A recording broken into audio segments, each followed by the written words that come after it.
Hello दोस्तों, आप सुन रहे हैं हॉरर स्टोरी फियर फैक्ट्स के साथ। आज की स्टोरी हमारे साथ शेयर की है रमेश ने। तो आइए सुनते हैं रमेश के पॉइंट ऑफ व्यू से। हेलो दोस्तों, मेरा नाम रमेश है।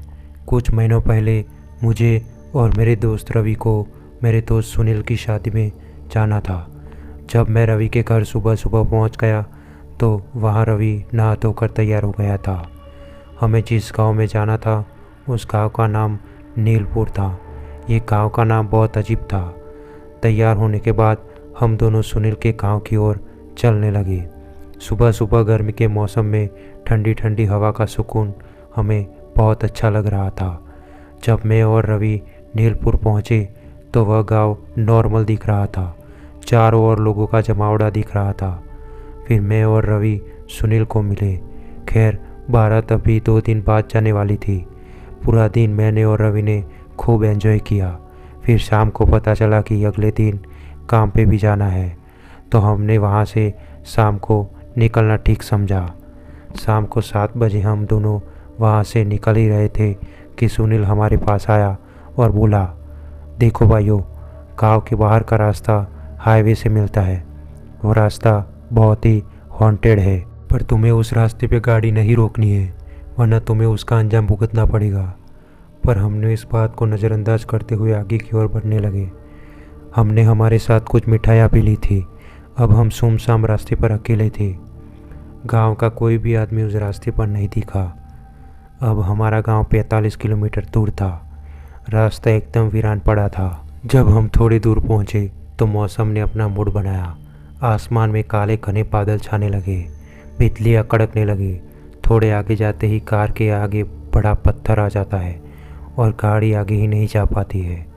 अब रवि गाड़ी से नीचे उतरकर उस पत्थर को हटाने लगता है। वो पत्थर भारी होने के कारण वो पत्थर को हिला भी नहीं पाया।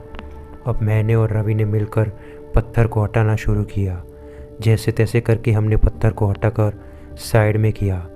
जब हम गाड़ी में बैठ ही रहे थे कि उस झाड़ियों में से कुछ खूंखार भेड़िए आते दिखे। हमें पता नहीं चला कि इस गांव में इतने खूंखार भेड़िए कहाँ से आए। वो भेड़िए खून से लथपथ थे। अब वो हमारी ओर आ रहे थे। हम चुपचाप गाड़ी में बैठे रहे। अब वो भेड़िए हमारी गाड़ी की ओर बढ़ रहे थे। जब मेरी नज़र उसके पैरों पर पड़ी तो मेरी तो रूह कांप गई। उसके पैर इंसान के पैरों जैसे थे। जब मैंने ये बात रवि को बताई तो रवि भी कांप उठा कि तभी बिजली की तेज़ रोशनी होती है और वो रोशनी ने हमारी आंखें बंद कर दी। जब हमारी आंख खुली तो हमने पाया कि हम एक कब्रिस्तान में हैं और हमारी चारों तरफ कब्र बनी पड़ी है और उन कब्रों के ऊपर वो भेड़िए बैठे हुए थे। तभी कोई हमारी गाड़ी को धक्का देने लगता है। जब हमने पीछे मुड़ के देखा तो हमें एक दानव दिखा। वो बहुत खौफनाक दिख रहा था। अब रवि एकदम से चिल्ला उठा। उसके पैरों में किसी कुत्ते का कटा हुआ सिर पड़ा था जिसके अंदर से खून निकल रहा था। अब हमें लगा कि हम गाड़ी से नीचे उतर जाते हैं, लेकिन वहाँ बाहर मौत हमारा इंतज़ार कर रही थी। तो फिर हमने उस कटे हुए सिर को लात मारकर बाहर फेंक दिया। जैसे ही वो सिर बाहर पड़ा कि वहाँ जोर का धमाका हुआ। फिर हमने देखा कि वो सब भेड़िए गायब थे, पर हम अभी भी कब्रिस्तान में फंसे थे। हम बहुत घबराए हुए थे कि तभी रवि को सिर पर धड़ाम से किसी ने मारा। जब हमने पीछे मुड़ के देखा तो एक पूरा काला आदमी हमारे पीछे बैठा हुआ था और वो रवि को घूर रहा था।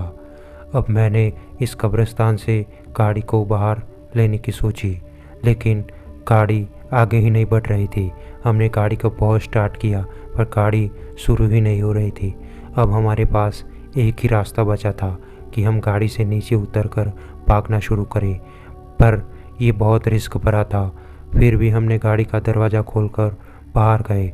जब हम बाहर आए तो हमने देखा कि अब हम वही हाईवे पे थे जहां हमारी गाड़ी उस पत्थर से टकराई थी और बाहर वो वातावरण भी बहुत नॉर्मल था। जब हम वापस गाड़ी में गए तो हमने पाया कि हम फिर से कब्रिस्तान में हैं। अब हमने इस गाड़ी से नीचे उतरकर भागना ही ठीक समझा। हम दौड़ने लगे। हम दौड़ते दौड़ते काफ़ी आगे आ गए थे। वहाँ हमें एक ढाबा मिला। हम उस ढाबे पर पहुँचे। जब उस ढाबे वाले को हमने पूरी बात बताई तो उस ढाबे वाले ने हमें कहा कि तुमने जो मिठाइयाँ गाड़ी में रखी है उसका ही पीछे करते करते वो प्रेत तुम्हारे पीछे पहुंचा है, जिसे हम छलावा भी कहते हैं। जब पूरी रात के बाद सुबह में हम हमारी गाड़ी के पास पहुंचे तो हमने पाया कि वो मिठाई के डिब्बे इधर उधर बिखरे पड़े थे। तभी हमने वो मिठाई के डिब्बे लेकर उन झाड़ियों में फेंक दिया। उन झाड़ियों में फेंकने के बाद हम हमारी गाड़ी लेकर वापस आ गए। तब से हम उस हाईवे पर जाना पसंद नहीं करते। तो दोस्तों, आज की कहानी हम यहीं पूरी करते हैं। अगर आपके साथ भी कोई ऐसी घटना हुई हो तो आप हमारे इंस्टाग्राम चैनल पे शेयर कर सकते हो। तब तक के लिए चैनल को सब्सक्राइब कर देना ताकि हमारी दोस्ती बनी रहे।